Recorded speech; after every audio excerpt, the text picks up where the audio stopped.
Mario is the most famous video game character on the planet, so you may feel like you know a lot about him, but there's still a lot left to learn. Here are 15 things that you didn't know about Mario. Number 1. Mario was in his mid-20s. If you're like a lot of folks, you see Mario as a cartoony, middle-aged plumber with a fungus addiction. But according to Shigeru Miyamoto, the creator of Mario, aside from the fact that he's about 24 to 25 years old, we didn't define anything else. Though Mario has appeared in games for over 30 years, he's apparently still young enough to stay on his parents' health insurance. That's probably a good thing, since the Mushroom Kingdom benefits package is mostly comprised of cake and kisses on the cheek. Number 2. Yoshi isn't Yoshi's full name. We all tend to just sort of pretend every dinosaur that comes out of a polka-dotted egg is named Yoshi, even though that was the name of the guy that got dumped in a bottomless pit 2 levels back. But apparently someone at Nintendo decided Yoshi's full name is T. Yoshisaur Munchakoopas. The T is left ambiguous, although we could probably guess it stands for transportation, or Tyrannosaurus, or Travis. We may never know the answer, much like we will never know why he was born wearing shoes. Number 3, Super Mario Bros. Had a code for infinite lives all this time. Did you ever beat Super Mario Bros.? That is, without using the warp pipes? It's a hard game made in a time when games were an hour long. If you lost all of your lives, that was it, game over, start from the beginning. Unless you held the A button and pressed start, then you would go back to the world you died on. I know.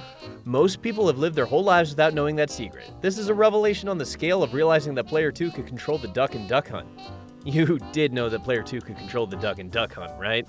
Number 4, Luigi was originally colored green because of technological limitations. Going back to the creation of the original Mario Bros. Game, the one before Super Mario Bros., Nintendo wanted another character for multiplayer purposes, but they had limited memory. So Luigi, which is close to the Japanese word Ruigi, which means similar, was built as an exact copy of his brother. But Luigi borrowed his color palette from the Koopa's green shell. That's right. Not only did Luigi get hand-me-down looks from Mario, but even his trademark green outfit was given to him secondhand from a turtle. Number 5, you could eat the dolphins in the Japanese version of Super Mario World, but not in the US. Should you visit Vanilla Secret number 3 while playing the US version of Super Mario World, you will find the cute, cuddly dolphins are immune to Yoshi's tongue.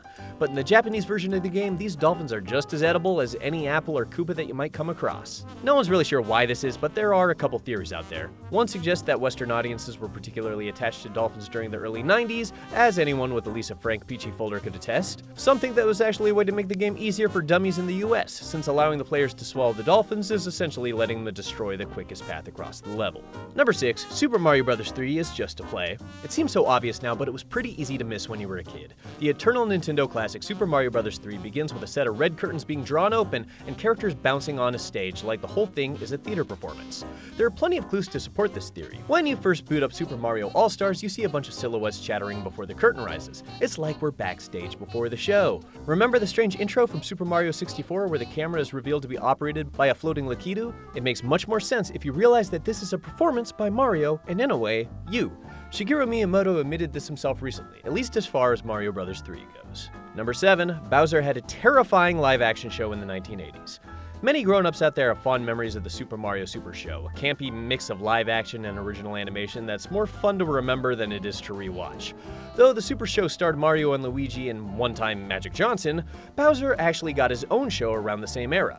In 1989, King Koopa's Cool Cartoons was broadcast in what seemed like a test run for a full series. KKKK, a show which was obviously created without abbreviation in mind, starred a gruesome live-action Bowser who introduced public domain cartoons and handed out power gloves in local contests. The show was canceled pretty quickly, and only a few grainy videos remain online. For the nightmares it would have caused millions if the show was syndicated nationwide, that's probably a good thing. Number 8, the Cloud Sprite in Super Mario Bros. Is just a recolored bush. Yep. And number 9, the fire bar was stolen from The Legend of Zelda on the NES. Yep, again.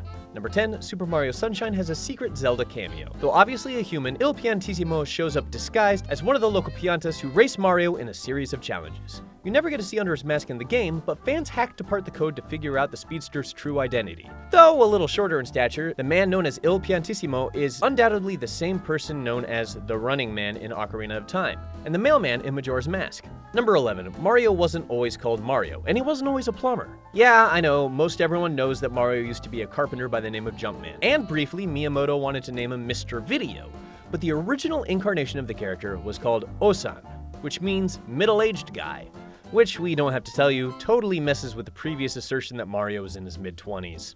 Number 12, Bowser's kids are named after musicians, and they're not actually Bowser's kids. Patrick Klepek over at Kotaku found out by talking to Super Mario Bros. 3 localizer Dave Brooks, the Koopa kids are named after musicians from wildly different genres. The hairstyle on one of them reminded me of Ludwig von Beethoven for some reason, and Ludwig von Koopa was born. Next was the one with the glasses. That has to be Roy Koopa, in homage to Roy Orbison, who almost always wore glasses. Then Wendy O. Koopa, Wendy O. Williams, and Iggy Koopa, Iggy Pop. One looked like a loudmouth, so he was Morton Koopa Jr. from the loudmouth talk show host Morton Downey Jr. And then there was Larry. There's no real-world equivalent. He's not Larry Mullen Jr. from U2 or Larry King. He just looked kind of like a Larry. That brings us to Lemmy. Yes, one of the Koopa kids was indeed named after Lemmy Kilmister, the late frontman from Motorhead. Weirder still, Bowser isn't actually the real father of any of the Koopalings, with the exception of Bowser Jr. According to Miyamoto, no one actually knows who the mother is either. It might sound a little unfair, but really, do you actually want to know? Number 13. All toads are born genderless. The squat, bulbous citizens of the Mushroom Kingdom have been around from the beginning, but we know so little about them. One of the only things that we know for sure about the toads came from a GameSpot interview with Nintendo producer Koichi Hayashida, in which it was revealed that toads are a genderless race that take on gendered characteristics. Hayashida also clarified that Toad and Toadette are not a romantic couple, probably because that would make everyone start wondering how they reproduce. Number 14. Bowser and Peach celebrate with alcohol in Japan's Super Mario Kart. If this doesn't look familiar to you, that's probably because you played the Western release of the original Mario Kart outing. However, in Japan, Bowser and Peach did in fact celebrate victories by guzzling champagne. It was something of a raceway tradition that was seen as harmless across the Pacific, but Nintendo successfully avoided controversy by nixing any alcohol references in an otherwise G-rated game. And number 15, the 1986 Mario anime was insane, and it accurately predicted the future of the franchise. You're probably already familiar with the first Super Mario Bros. Movie, you know, that live-action shit show that starred Bob Hoskins and Dennis Hopper. But years before that fiery garbage heap left a smoldering nuclear crater in movie theaters everywhere, an official Mario anime made it to theaters. Super Mario Bros. The Great Mission to Rescue Princess Peach was released in 1986, and since then it's become pretty hard to find. Back then it was only available for rental, and only a few tapes have survived the decade since.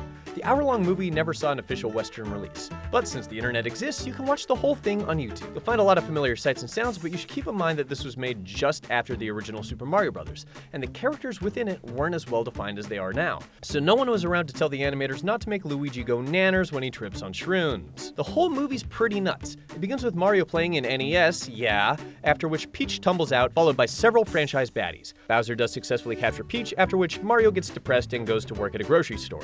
The brothers do get dragged into an adventure in the Mushroom Kingdom, and Bowser is naturally defeated, but Mario doesn't get the girl in the end. Instead, Peach reveals that she's engaged to Haru, some bubblegum Prince Valiant looking ass anime trope that has never been seen from or heard from again.